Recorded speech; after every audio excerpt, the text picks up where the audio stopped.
So the material is infinite. The harmonic movement is infinite. The amount of melodic information and permutations, mutations from standards you can take are infinite. The amount of ways you can recombine them, reconstruct them is infinite. It's like building a pyramid, and it's like studying maybe different aspects of architecture from different periods and can combine them in some type of modern modular structure. But it's all really up to your taste, your personality, your imagination, and your willingness to explore the unknown, using the known. None of us make up language. Language is a very mysterious force. None of us really understand it. When you speak to a person, every word you use has an extremely long history. Often you don't understand the connotations of every word you use, but you know how to communicate and you know how to put sentences together. If you're angry, you know how to let somebody know you're angry. You know the basic constituents of the language you speak. Standards are definitely a part of the jazz language. I mean, there's even the most, if you find a free jazz musician who does believe in anarchy, and I don't know any, most free jazz musicians, or all free jazz musicians I know, are composers who want to communicate something in their being to an audience. And to do that, they thoroughly understand that there must be some type of shared language.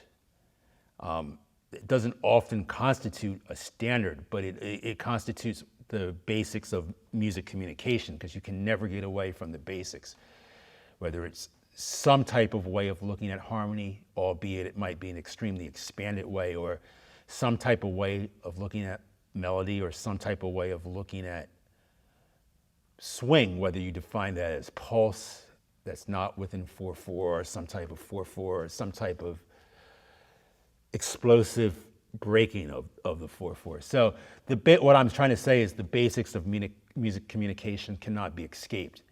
And as a composer, even though what I do, people term free jazz, I am trying to communicate. And I use many avenues as I possibly can to have as big a vocabulary as I can, so I can say as many things as I want to say. And the American songbook that jazz musicians use, which we call standards, is a very rich tradition. So as a free jazz player, I don't see the need to throw it away. I don't want to spit it back verbatim, but I want to use whatever is there to propel me to something new.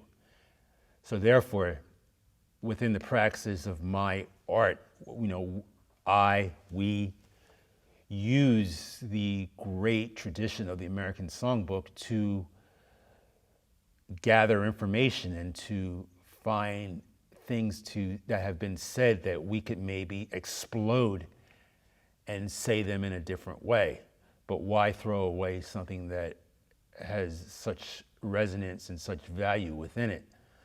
I am at the same time into artistic freedom, so however I use the American songbook as a free jazz musician, to further enhance my artistic life. I don't believe in any dogmas, so I can't, I'm just saying what works for me.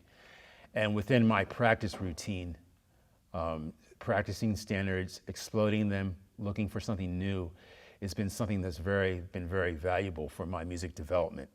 Now, if another musician comes along and they want to freely improvise and they don't want to have anything to fall back on or any source material in that way that's easily recognizable or you can reference, so be it. That's their choice, and that's a beautiful thing too, if somebody wants to try to delve completely into the void and create something new. I also attempt to do that. But I think all these things work well together because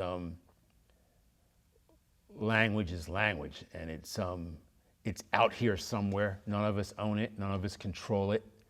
It has a life of its own, and it's good to kind of revisit what other people have created because it gives you a platform to dig deeper and deeper and to try to find something that really is your voice. Sonny Rollins often talks about how he practiced as a kid. Now, I find this very interesting because he got a sax, and he said that he went in his mother's room and just started playing. And he, at the time when he was a kid and first got a sax, he didn't really know what he was doing or anything about music. And obviously since then he's learned a lot about music, but he would tell you that what he did in the practice room the first day he got a sax before he learned all the fundamentals of music is still what he's doing today. I mean, he's always searching for something fresh in his subconscious mind that he can transmit on the instrument. And he says it despite the fact that, he's practiced and studied and knows, so much about music now, that his approach is still that approach from the same day, from day one. Now, I find that very interesting because that's what people associate kind of with free jazz, and I'm a free jazz musician, but he is a bebop player, but he's taking a very free approach to his idiom and basically trying to find a fresh melodic contour, a fresh way of approaching the space-time of the music that he's creating, but without the mindset of, I'm a free jazz player. I mean, he's just trying to be fresh, which I think all musicians are doing, or should be doing, despite what idiom they're pigeonholed in. That's what I attempt to do too, sit at the instrument and just start playing my personality. Now, the standards are one thing in many things that I do within my practice routine to dig deeper and deeper into myself. My eventual goal is not to have any references. My eventual goal is that I sit at an instrument and I can just transmit my brain waves into the instrument and something happens. I guess you can call that something that happens, improvisation. But in the meantime, being that I'm not God, that I'm a human being, and there's physical constraints to the instrument, there's constraints within my mind because, like all people, we've all been programmed to some degree. And music education is a programming. I mean, you're programmed into a cultural way of looking at things. So you have to work through all of that through intense practicing. And the standards to me is our way of approaching jazz language, and it gives you a rich source of devices to use, and you can isolate any one of them and find a whole world within that one device that you can isolate and use as a compositional device to take you somewhere else. So the whole idea is to just get language, keep going deeper and deeper into it. At the same time, keep going deeper and deeper into yourself to see what makes you tick as a composer, as an improviser, and to have a fusion of all that happen. And then by the time you feel relaxed enough and comfortable enough with yourself, something will happen and it'll just transmit into whatever. That's beyond you because those things happen and you can't control the creative process. That takes on a life of its own and develops into an organism of its own that you often don't even know before you begin where the materials are going to take you. But that's part of the challenge, the beauty of this whole process that we call jazz, music, art, is that you're going to discover something new. And it's really beautiful when you take an old device like a standard and that actually can be the vehicle for you discovering something new.